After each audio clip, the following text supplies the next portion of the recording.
My name is Wojciech Czakon. I want to introduce you to cash budgeting for startups in gaming industry, and this is going to be a very simple, very introductory seminar aimed at learning how to avoid traps. The outline for this presentation goes in 3 points. First, the question cash is king. The second, how to plan your cash flow. And the third, identify and avoid gaps. When starting up a firm, we normally think about customers that this firm is going to serve. In the gaming industry, we aim at gamers that are users.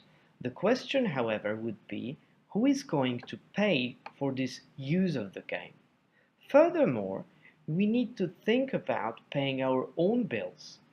So there is a relationship between hitting the market, having customers, and being able to pay bills. A firm that is unable to pay bills goes bankrupt. Running a business requires the ability of paying for services, for work, or for normal operations, or for the infrastructure. So depending on the business model you choose, cash is going out of your firm throughout the whole game development period. In fact, it is going out in each period, but starts to come in only when the game is released on the market. So we need to separate two flows. One is the flow of cash going out of your pocket, and clearly it's important to identify the sources, the amounts, and the periods where it should be going out.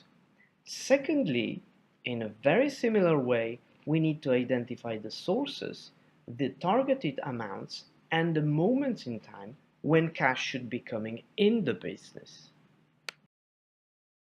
Beyond setting a viable business model, which means a business model that successfully exploits your idea and provides you with a vast amount of customers and a vast amount of related income, you have to think about being able to pay your bills.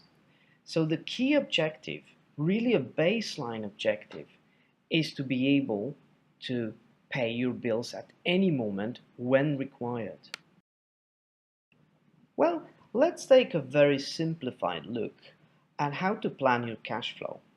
First of all, you need to identify the costs, and clearly you can go by activity: game development, marketing, operation, etc.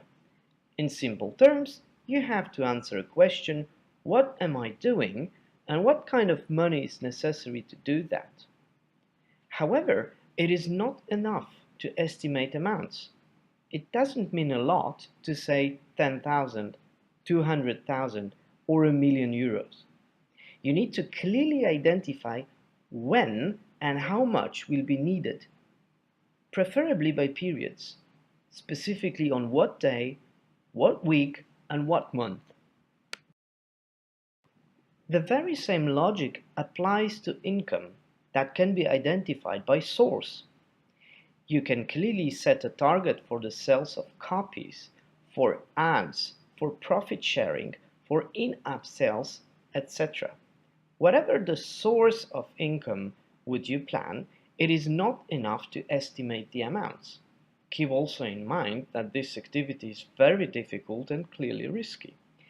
What is important is to set clear targets per period, so that we'll be able to say on a particular day, on a particular week, or a particular month, whether the targets are hit or not.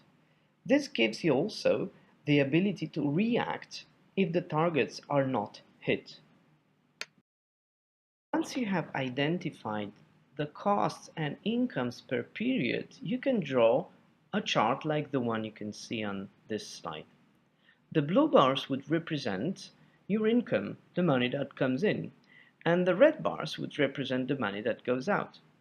Clearly, as you can see on this example, the red bars are much bigger than the blue ones.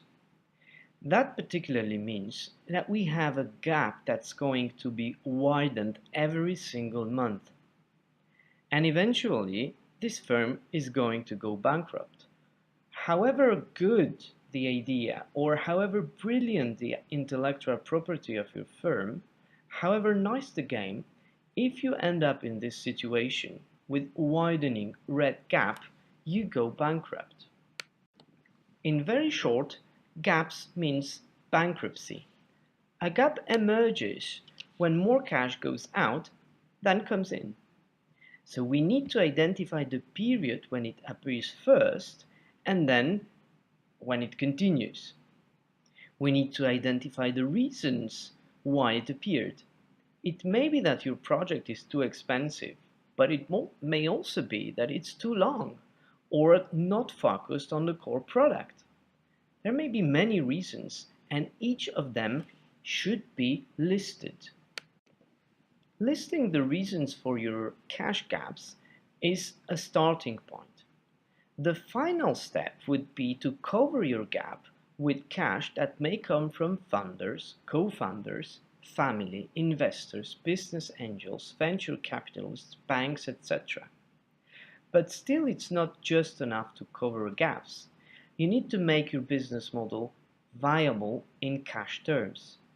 So one thing is to identify when and how much money would you need. And the other thing would be to identify and understand why do you need that kind of money? And is this money going to bring you more income or not? Avoiding gaps means not just pouring more cash into your business, but finding a balance in terms of value and in terms of time when it comes to spend money between your income and your costs. Cash management is not a very complicated task. In fact, you can start doing it on an Excel sheet. You can also develop a more sophisticated software or use one of the software packages available on the market.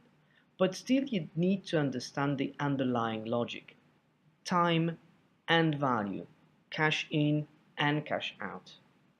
Thank you for your attention.